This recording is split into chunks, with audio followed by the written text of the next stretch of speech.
Sebab itu kalau kita dapat ujian bertubi-tubi, inilah jalan yang telah dilalui oleh Nabi.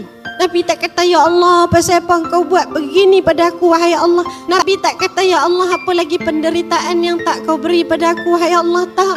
Yang ditadah pada tangannya itu, yang keluar ungkapan pertamanya, ya Allah, aku ni lemah, wahai Allah. Kita angkat tangan sombong, ya Allah, bagi aku, bagi aku, bagi aku, bagi aku.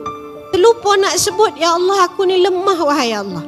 Ya Allah, aku ni tak berdaya, wahai Allah. Pada siapa engkau nak serahkan diri aku ini, wahai Allah? Kalaulah ujian yang menyakitkan ini menyebabkan engkau redha kepadaku, wahai Allah.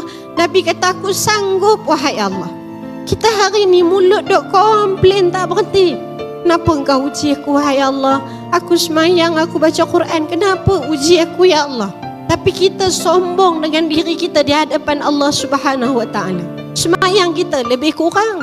Semayang kita fikiran melayang-layang. Sebab itu kita tak bahagia. Sebab itu kita tak gembira. Sebab itu kita rasa derita itu datang bertimpa-timpa. Kerana kita tak melihat ujian yang sedang diberikan.